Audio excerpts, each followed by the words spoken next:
ओम शांति। अॼु जी मिली तारीख़ 6/9/2025। अॼु मीठा मीठा बाप दादा चवनि था, मीठे मीठे ॿार भाव असांखे चवनि था,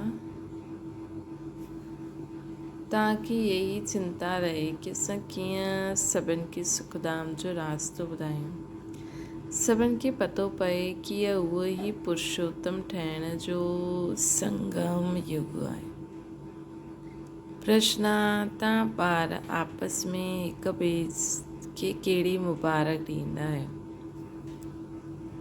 मनुष्य मुबारक कॾहिं ॾींदा आहिनि? उत्तर आहे, मनुष्य मुबारक तॾहिं ॾींदा आहिनि जॾहिं कोई जन्मंदो आहे, विजयी ठहींदो आहे या शादी कंदो आहे या कोई वॾो ॾींहुं हूंदो आहे, परंतु उहो कोई सची मुबारक न आहे। तव्हां ॿार हिक ॿिए खे बाप जो ठहिण जी मुबारक ॾींदा आहियो। तव्हां चईंदा आहियो कि असां केतिरा ख़ुशनसीब आहियूं जो सभु दुखनि सां छुटी सुखधाम में वेंदा आहियूं। तव्हांखे दिलि ई दिलि में ख़ुशी थींदी आहे। ओम शांति। बेहद जो बाप वेही बेहद जे ॿारनि खे सम्झाईंदा आहिनि।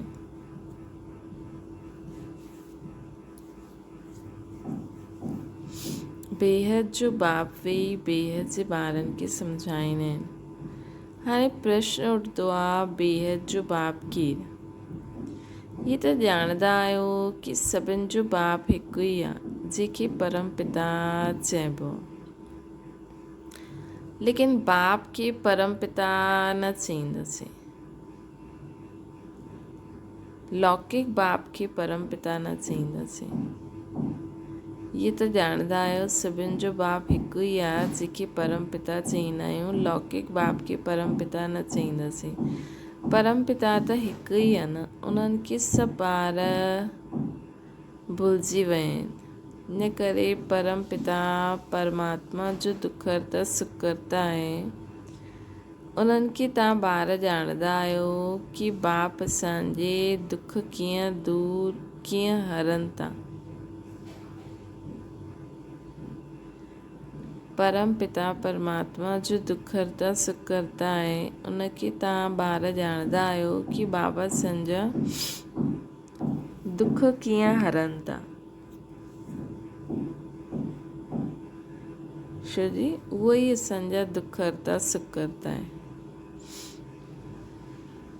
है न। लौकिक बाप बि बीमार थींदा त चईंदा भॻवान खे यादि कर। सभु त सुख में न वेंदा न। कुझु सुख में, कुझु शांति में हली वेंदा। कोई सतयुग में पाठ वॼाईंदा, कोई त्रेता, कोई द्वापर में। तव्हां सतयुग में रहंदा आहियो त बाक़ी मुक्तिधाम में रहंदा आहिनि। उन्हनि खे चइबो आहे ईश्वर जो घर मथे। मुसलमान माण्हू जॾहिं नमाज़ पढ़ंदा आहिनि त सभु मिली करे ख़ुदा ताला जी बंदगी कंदा आहिनि। कंहिं लाइ? छा बहिश्त जे लाइ या अल्लाह वटि वञण लाइ? अल्लाह जे घर खे बहिश्त न चईंदासीं। हुते त आत्मायूं शांति में रहंदियूं आहिनि, शरीर न रहंदो आहे। इहे ॼाणंदा आहियो। अल्लाह वटि शरीर सां न परंतु असां आत्मायूं वेंदा आहियूं। सभु हाणे सिर्फ़ु अल्लाह खे यादि करण सां त कोई पवित्र न ठही वेंदो न। अल्लाह खे ॼाणंदा ई न आहिनि सभु। हाणे इहा मनुष्य खे कीअं राय ॾियूं कि बाप सुख शांति जो वरसो ॾिए थो, है न। हाणे ॾिसो, अल्लाह खे यादि करण सां कोई पवित्र न ठहींदासीं, न ई हुनजे घर। पहिरियों त हुनखे ॼाणणो खपे न। हाणे इहे मनुष्य खे कीअं राय ॾियूं कि बाबा सुख शांति जो वरसो ॾींदा आहिनि। विश्व में शांति कीअं थींदी आहे, विश्व में शांति कॾहिं हुई, इहा उन्हनि खे कीअं सम्झायूं। सर्विसेबल ॿार जो नंबरवार पुरुषार्थ अनुसार आहिनि। उन्हनि जो ई चिंतन रहंदो आहे। तव्हां ब्रह्मा मुख वंशावली ब्राह्मणनि खे ई बाबा पंहिंजो परिचय ॾींदा आहिनि। सॼी दुनिया जे मनुष्य मात्र जे पाठ जो बि परिचय ॾींदा आहिनि न।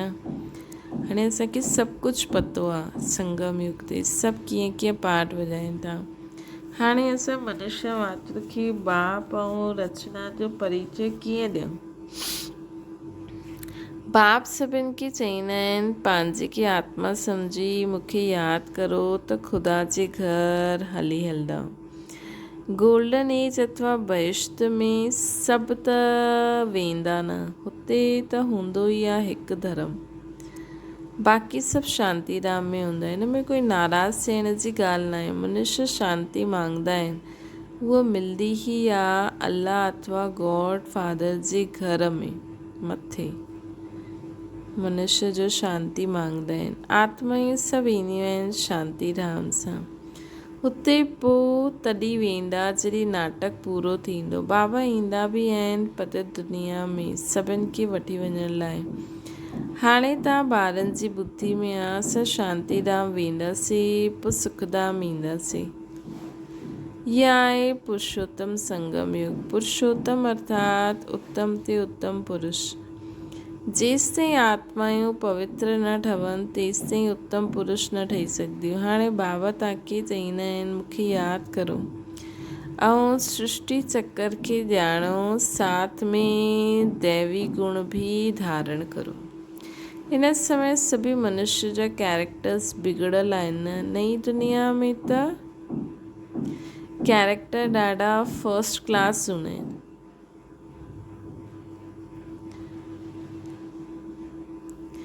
नई दुनिया में त कैरेक्टर ॾाढा ई फर्स्ट क्लास हूंदा आहिनि। भारतवासी ही उच्च कैरेक्टर वारा ठहींदा आहिनि।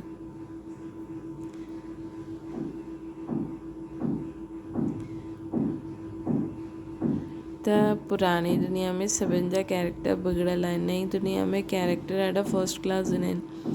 भारतवासी ही उच्च कैरेक्टर वारा ठहींदा आहिनि।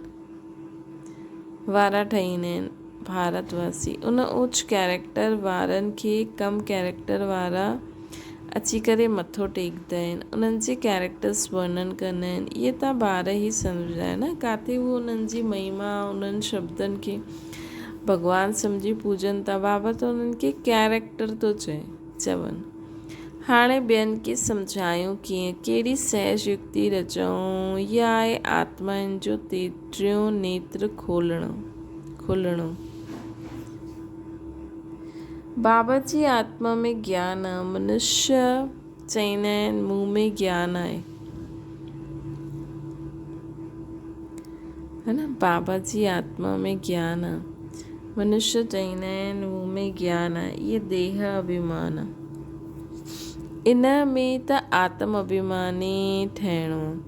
सन्यासी माण्हुनि वटि शास्त्रनि जो ज्ञान आहे न। बाप जो ज्ञान त जॾहिं बाप अची करे ॾे, युक्ति सां सम्झाइणो आहे, उहो माण्हू कृष्ण खे भॻवानु सम्झी वठंदा आहिनि। भॻवान खे ॼाणंदा ई न आहिनि।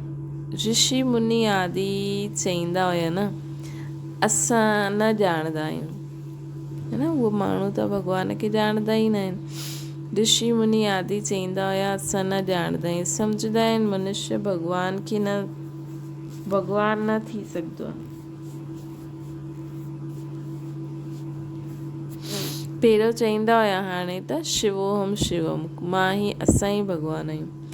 निराकार भॻवानु ई रचंदा आहे, परंतु उहो कीअं रचंदो आहे, हुनजो नाम रूप देश काल छा आहे चई ॾींदा आहिनि।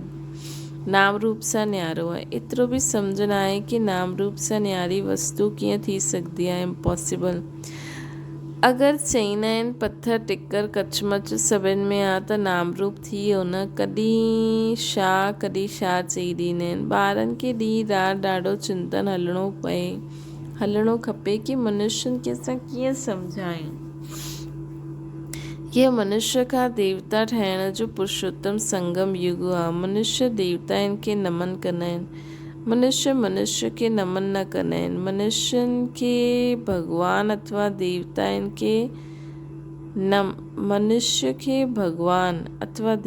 खे नमन करणो हूंदो आहे। मुस्लिम माण्हू बि बंदगी कंदा आहिनि, अल्लाह खे यादि कंदा आहिनि।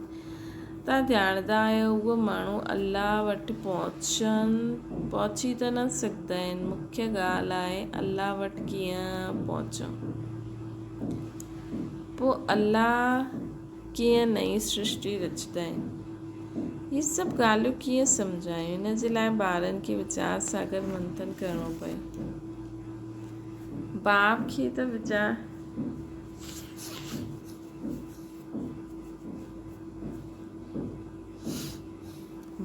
त वीचार सागर मंथन न करिणो आहे न।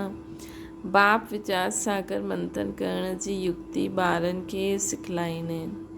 हिन समय सभु आयरन एज में तमो प्रधान आहिनि। ज़रूरु कोई समय गोल्डन एज बि हूंदी।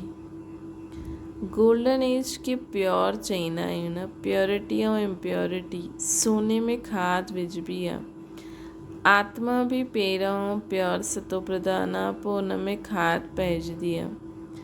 जॾहिं तमो प्रधान ठही वेंदा आहिनि तॾहिं बाबा खे अचिणो हूंदो आहे। बाबा ई अची करे सतो प्रधान सुखधाम ठाहींदा आहिनि। सुखधाम में सिर्फ़ु भारतवासी ई हूंदा आहिनि, बाक़ी सभु शांति धाम में वेंदा आहिनि।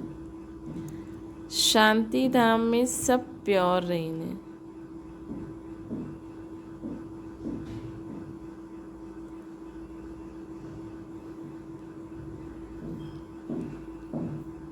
है न, शांति धाम में सभु प्योर रहंदा आहिनि। पोइ हिते अची करे आहिस्ते आहिस्ते इम्प्योर ठहींदा आहिनि। हर हिकु मनुष्य सतो रजो तमो ठहींदा आहिनि न।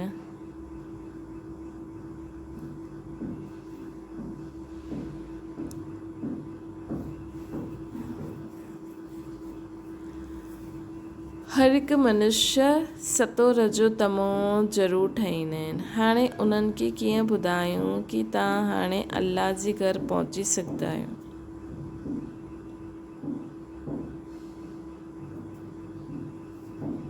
देह जे सभु संबंध छॾे पंहिंजे खे आत्मा सम्झो। भॻवान वाच्य त आहे न। मूंखे यादि करण सां इहे जो 5 भूत आहिनि उहे निकिरी वेंदा। तव्हां ॿारनि खे ॾींहुं राति इहे चिंता रहणी खपे, है न। मूंखे यादि करण सां इहे 5 भूत आहिनि उहे निकिरी वञणा खपनि। भॻवान वाच्य त आहे ई कि मूंखे यादि करण सां इहे 5 भूत निकिरी वेंदा।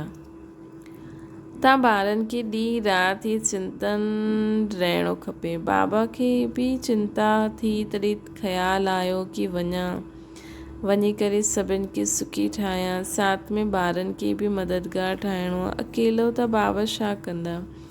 त इहे वीचार सागर मंथन करिणो आहे कीअं असां कंहिंखे मददगार ठाहे उन्हनि खे बि ॿियनि जो बि कल्याण करो। अगरि तव्हांखे ॿियनि जी बि मदद खपे, छा अहिड़ो उपाय कढूं जो मनुष्य झटि सम्झी वञनि कि इहो पुरुषोत्तम संगम युग आहे। हिन समय ई मनुष्य पुरुषोत्तम ठही सघंदा आहिनि। पहिरियों ऊच थींदा आहिनि, पोइ हेठि किरंदा आहिनि, है न। पहिरियों उहो ऊच हूंदा आहिनि, पोइ हेठि किरंदा आहिनि। पहिरियों त न किरंदा न। अचण सां ई तमो प्रधान थोरी थींदा। हर चीज़ पहिरियों सतो, पोइ सतो रजो तमो थींदी आहे। ॿार एतिरी प्रदर्शनी आदि कंदा आहिनि, पोइ बि मनुष्य कुझु सम्झंदा न आहिनि।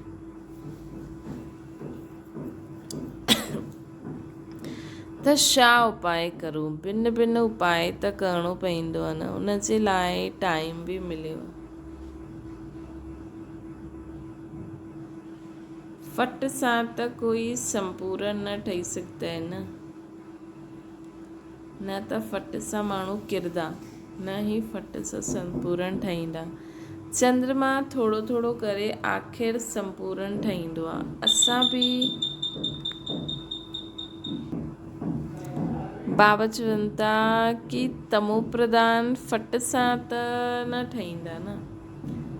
हर हिकु चीज़ पहिरियों सतो प्रधान, पोइ सतो रजो तमो थींदी आहे।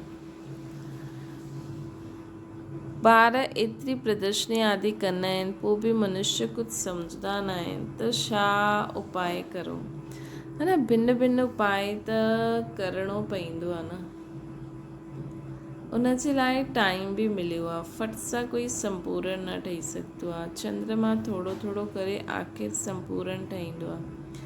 असां बि तमो प्रधान ठहिया आहियूं, पोइ सतो प्रधान ठहिण में टाइम लॻंदो आहे। असां बि तमो प्रधान ठहिया आहियूं, पोइ सतो प्रधान ठहिण में टाइम लॻंदो आहे। उहो त जड़ पोइ चैतन्य आहे। उहा आहिनि जड़, इहा आहे चैतन्य। त असां कीअं सम्झायूं? मुस्लिमनि जे मौलवी खे सम्झाईंदव की तव्हां इहा नमाज़ छो पढ़ंदा आहियो, कंहिंजी यादि में पढ़ंदा आहियो? इहे वीचार सागर मंथन करिणो आहे। वॾे ॾींहं में प्रेसिडेंट आदि बि मस्जिद ते वेंदा आहिनि, वॾनि सां मिलंदा आहिनि। सभु मस्जिद जी पोइ हिकु वॾी मस्जिद हूंदी आहे, उते वेंदा आहिनि, ईद मुबारक ॾींदा आहिनि। हाणे मुबारक त इहा आहे जॾहिं असां सभु दुखनि सां छुटी सुखधाम में वञूं तॾहिं चईंदासीं मुबारक हुजे। असां ख़ुशख़बरी ॿुधाईंदा आहियूं। कोई विन कंदा आहिनि त बि मुबारक ॾींदा आहिनि, कोई शादी कंदा आहिनि त बि मुबारक ॾींदा आहिनि। सदैव सुखी रहो। हाणे तव्हांखे त बाबा सम्झाईंदा आहिनि असां हिक ॿिए खे मुबारक कीअं ॾियूं। हिन समय असां ॿिए जे बाब सां मुक्ति, जीवन मुक्ति जो वरसो वठूं था। तव्हांखे त मुबारक मिली सघंदी आहे न। बाबा सम्झाईंदा आहिनि तव्हांखे मुबारक हुजे। तव्हां 21 जन्मनि जे लाइ पद्मा पदमपति ठहो था। हाणे सभु मनुष्य कीअं बाप खां वरसा वठनि, सभिनि खे मुबारक ॾियूं। हाणे सभु मनुष्य कीअं बाप खां वरसो वठनि, सभिनि खे मुबारक ॾियो। तव्हांखे हाणे पतो पियो आहे, परंतु तव्हांखे माण्हू मुबारक न ॾेई सघंदा आहिनि। तव्हांखे ॼाणंदा ई न आहिनि। मुबारक ॾियनि त ख़ुदि बि ज़रूरु मुबारक पाइण जे लाइक़ु ठहनि। तव्हां गुप्त आहियो न, हिकु ॿ खे मुबारक ॾेई सघंदा आहियो। मुबारक हुजे। असां ॿिए जे बाप जा ठहिया आहियूं। तव्हां केतिरा ख़ुशि नसीब आहियो। कोई लॉटरी मिलंदी आहे या ॿारु ॼमंदो आहे त मुबारक ॾींदा आहिनि। ॿार पास थींदा आहिनि त बि मुबारक ॾींदा आहिनि। तव्हांखे दिलि ई दिलि में ख़ुशी थींदी आहे। तव्हांखे दिलि ई दिलि में ख़ुशी थींदी आहे, पंहिंजे खे मुबारक ॾींदा आहियो। असांखे बाप मिलियो, असांखे ज्ञान सम्झ में आयो। असांखे पूरे चक्कर जे लाइ बाबा वरसो ॾियनि था, जंहिंसां असां वरसो वठूं था। बाबा सम्झाईंदा आहिनि तव्हां आत्माऊं जो दुर्गति खे पायो था, उहा हाणे सदगति खे पाईंदा आहियो। मुबारक त हिकु जी सभिनि खे मिलंदी आहे न। त बाबा चवनि था ख़ुदि खे मुबारक ॾियो न। असांखे बाबा मिलियो, असांखे बाबा एॾी सुठी बुद्धि ॾिनी अथई कि असां सभु कुझु सम्झी करे धारण करे हली था सघूं। विश्व में सुख शांति जा वाइब्रेशन फैलाइण जी असां लाइक़ु आहियूं। असांखे पाठ मिलियो आहे, है न। बाबा सां संपूर्ण वरसो, पवित्रता, सुख शांति, प्रेम, आनंद, ज्ञान जो वरसो वठी ॿियनि खे ॾियाराइण लाइ सेवा बाबा सां गॾु करूं था। करनि करावनि बाबा असांखां कराइनि था, है न। त ख़ुदि खे ईअं मुबारक ॾियो। जो बि बाबा कराइनि था मनसा वाचा करुणा, त ख़ुदि खे ख़ुदि ई मुबारक ॾियो कि असां केॾा लकी सितारा आहियूं। बाबा सम्झाईंदा आहिनि तव्हां आत्माऊं जो दुर्गति खे पायल आहियो, उहा हाणे सदगति खे पाईंदियूं आहिनि। मुबारक त हिकु ई सभिनि खे मिलंदी आहे, पिछाड़ी में सभिनि खे मालूम पवंदो। जो ऊच ते ऊच ठहींदा उन्हनि खे हेठां वारा चईंदा मुबारक हुजे।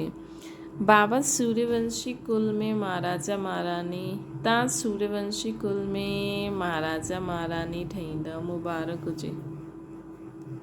हेठि कुल वारा मुबारक उन्हनि खे ॾींदा जो विजयमाला जा दाणा ठहींदा।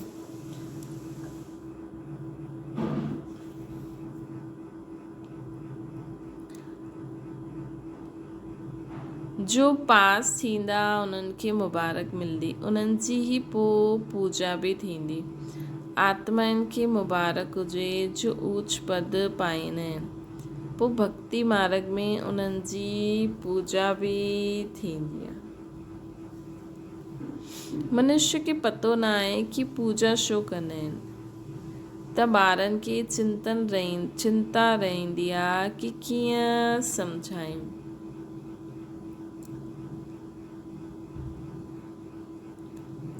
असां पवित्र ठहूं। ॿारनि खे चिंता रहंदी आहे कि कीअं सम्झायूं असां पवित्र ठही ॿियनि खे पवित्र कीअं ठाहियूं, इहा चिंता रहंदी आहे। दुनिया त ॾाढी वॾी आहे, छा कयूं जो घर घर में इहो पैगाम पहुचे। पर्चा किराइण सां सभिनि खे न मिलंदो आहे, इहे त हिक खे हथ में पैगाम खपे न। छो जो उन्हनि खे बिल्कुलु पतो ई न आहे कि बाबा वटि कीअं पहुचूं। चई ॾींदा आहिनि सभु रास्ता परमात्मा सां मिलण जा आहिनि, परंतु बाबा चईंदा आहिनि इहे भक्ति दान पुण्य आदि जो त जन्म जन्मांतर कंदा आया आहियो, परंतु रास्तो मिलियो काथे। चई ॾींदा आहिनि इहे सभु अनादि हलंदो आहे, परंतु कॾहिं खां शुरू थियो अनादि जो अर्थ ई न सम्झंदा आहिनि। तव्हां में बि नंबरवार पुरुषार्थ अनुसार अनादि मतिलबु द्वापर खां हलियो, छो जो त द्वापर खां ई आया आहिनि न, उन्हनि जे लाइ त शुरूआत उहा ई आहे। ज्ञान जी प्रालब्ध 21 जन्म आहे, उहो सुख पोइ दुख। तव्हां ॿारनि खे हिसाब सम्झाइबो आहे। कंहिं ॾाढी भक्ति कई, ये सभी रेज़गारी ॻाल्हियूं हिक खे त न सम्झाए सघंदासीं न।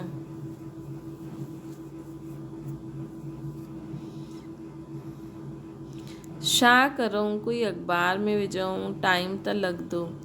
सभिनि खे पैगाम एतिरो जल्दी त मिली न सघंदो न। सभु पुरुषार्थ करण लॻी पईंदा त पोइ स्वर्ग में अची वेंदा, इहे थी न सघंदो। ॾिसो हिकु तरफ़ बाबा चवनि था कि सभिनि खे पैगाम पहुचे, है न, सभिनि खे परिचय मिले। हिकु तरफ़ बाबा असांखे इहे उमंग उत्साह दिलाईंदा आहिनि। पोइ बाबा जा ॿार सेवा कंदा आहिनि, सभिनि खे पैगाम मिलंदो आहे। पोइ अगरि कोई पुरुषार्थ कंदा आहिनि कोई न, सम्झो एॾा माण्हू आया उन मां निकिता 2-3, त ॿार दिलि शिकस्त न थियनि। इन जे लाइ बाबा चईंदा आहिनि कि या सभिनि खे न मिली पायो, एतिरा माण्हू न आया, त बाबा जा ॿार दिलि शिकस्त न थियनि। हुन जे लाइ बाबा चईंदा आहिनि सभु त हाणे सभिनि खे सम्झ में न ईंदो। अगरि एतिरा ई माण्हू आया त बाबा चईंदा कि ॿार सभिनि खे स्वर्ग में थोरी अचिणो आहे, हुननि खे त संदेश मिलणो आहे। अगरि थोरा ई माण्हू आया त चईंदा सभिनि खे अञा एतिरी जल्दी न मिलणो आहे, न त विनाश थी वञे, त असां पुरुषार्थ कीअं कंदासीं। त बाबा 2 ॻाल्हियूं छो कंदा आहिनि कि ॿार खे उमंग उत्साह बि दिलाईंदा आहिनि ताकी ॿार सेवा बि करनि। अगरि सेवा में हिकु ॿ ई निकितो त हुन लाइ बाबा इहे बि चईंदा आहिनि कि सभु एतिरी जल्दी न ईंदा, सभु थोरी पुरुषार्थ कंदा, न त सभु स्वर्ग में अची वञनि। या सम्झो कई ॿार बाबा जे ज्ञान में हलंदा बि आहिनि, सेंटर ते रहंदा बि आहिनि, लेकिन हुन रीति पुरुषार्थ न कंदा आहिनि, विघ्न विझंदा आहिनि, वेंदा बि न आहिनि, कंदा बि न आहिनि, त उन्हनि जे लाइ बि बाबा चईंदा आहिनि कि सभु थोरी ऊच पद पाईंदा। इहे त आहे, इहे त न थी सघंदो आहे न। हाणे तव्हां पुरुषार्थ कंदा आहियो स्वर्ग जे लाइ, हाणे असांजे जो धर्म वारा हूंदा उन्हनि खे कीअं कढूं, कीअं पतो पए केरु ट्रांसफ़र थी विया आहिनि। हिंदू धर्म वारा असल में देवी देवता धर्म जा आहिनि, इहे बि कोई न ॼाणंदा आहिनि। जेका हिंदू धर्म वारा असल में देवी देवता धर्म जा आहिनि, इहे बि कोई न ॼाणंदा आहिनि। पक्का हिंदू हूंदा त पंहिंजे आदि सनातन देवी देवता धर्म खे मञदा। अगरि पक्का हिंदू हूंदा त हिन समय त सभु पतित आहिनि, सॾ बि कंदा आहिनि पतित पावन अछो। निराकार खे यादि कंदा आहिनि कि असांखे अची करे पावन दुनिया में वठी हलो। एतिरा वॾो राज कीअं, एॾो वॾो राज्य कीअं वरितो भारत में। हिन समय त कोई राजा ई न आहे जंहिंखे जीते करे राज्य वठूं। उहो कोई लड़ाई करे राजा ई त न पाईंदा आहिनि न। मनुष्य का देवता कीअं ठहिबो आहे कोई खे पतो ई न आहे। तव्हांखे बि हाणे बाबा सां पतो पियो आहे। ॿियनि खे कीअं ॿुधायूं जो मुक्ति जीवन मुक्ति खे पाइनि। असांखे बि हाणे बाबा सां पतो पियो आहे कि कीअं ठहिबो आहे। त हाणे असांखे जो पतो पियो आहे असांजो पायूं था त ॿियनि खे कीअं ॿुधायूं जो मुक्ति जीवन मुक्ति खे पाइनि। पुरुषार्थ कराइण वारो खपे न, जो पंहिंजे खे ॼाणे करे अल्लाह खे यादि करे। चओ था तव्हांखे ईद जी मुबारक कंहिंखे चईंदा आहियो? उन्हनि खे चओ तव्हां ईद जी मुबारक कंहिंखे चईंदा आहियो? तव्हां अल्लाह वटि वञो था, पक्को निश्चय आहे? जंहिंजे लाइ तव्हां एतिरी ख़ुशि रहंदा आहियो, इहे त वर्ष में तव्हां कंदा ई आया आहियो, वर्षनि सां कंदा आहियो। कॾहिं ख़ुदा वटि विया आहियो या न? कॾहिं ख़ुदा वटि वेंदा या न? मुंहिंजी पईंदा अगरि असां चईंदासीं त। बराबरि असां जो पढ़ंदा रहंदा आहियूं छा करण लाइ? ऊच ते ऊच हिकु अल्लाह ई त आहे। चओ अल्लाह जा ॿार तव्हां बि आत्मा आहियो।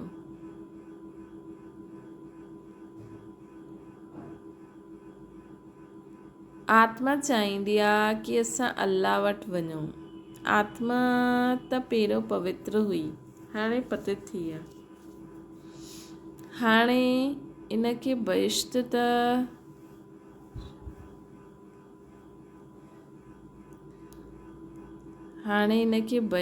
न चईंदासीं न। सभु आत्मायूं पतित आहिनि। पावन कीअं ठहनि जो अल्लाह जे घर वञनि। हुते विकारी आत्मा न हूंदी आहे। वाइसलेस हुजणी खपे। आत्मा कोई फट सां सतो प्रधान न ठहींदी आहे। ये सभु वीचार सागर मंथन कीअं करो? बाबा जो वीचार सागर मंथन हलंदो आहे तॾहिं त सम्झाईंदा आहिनि। युक्तियूं कढणियूं खपनि, कंहिंखे कीअं सम्झायूं। अच्छा, मीठे मीठे सिके लॾे ॿारनि प्रति माता पिता बाप दादा जो यादि प्यार ऐं गुड मॉर्निंग।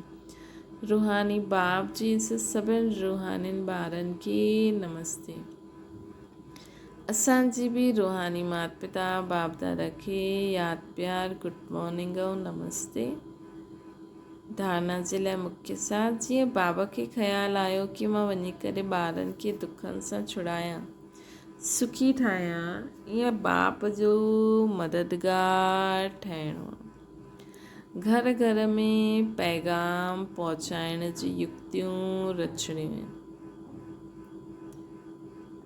ॿियो आहे सर्व जी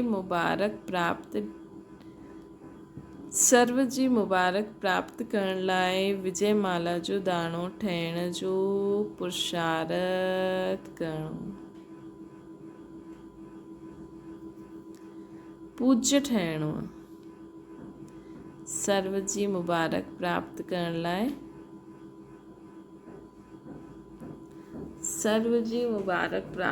लाइ विजय माला जो दाणो ठहिणो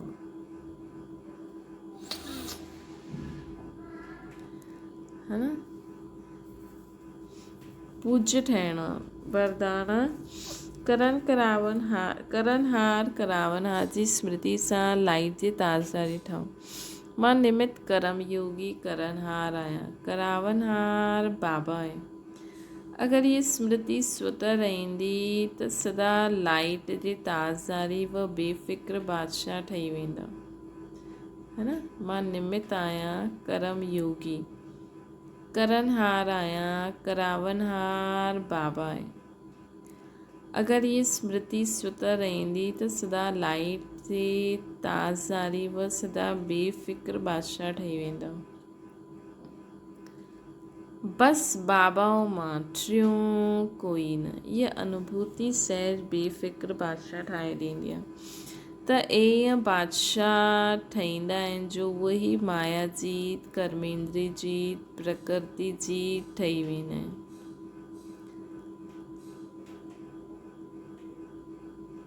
लेकिन यदि कोई ग़लती सां बि कहिड़े बि व्यर्थ भाव खे पंहिंजे मथां बोझ उठाए वठंदा आहियो त ताज जे बजाए फ़िकर जी अनेक टोकरियूं सर ते अची वेंदियूं आहिनि।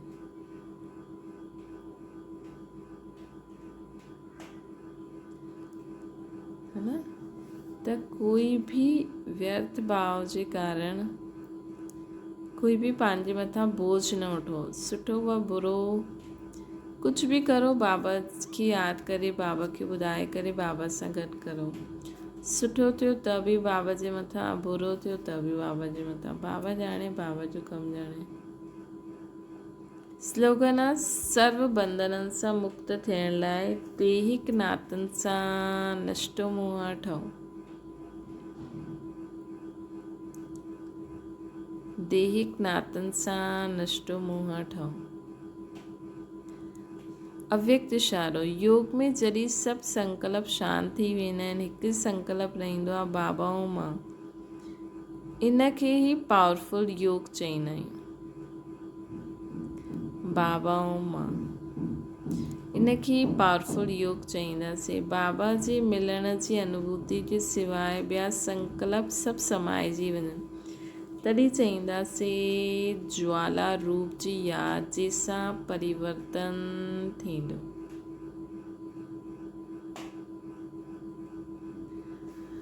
अच्छा, ओम शांति।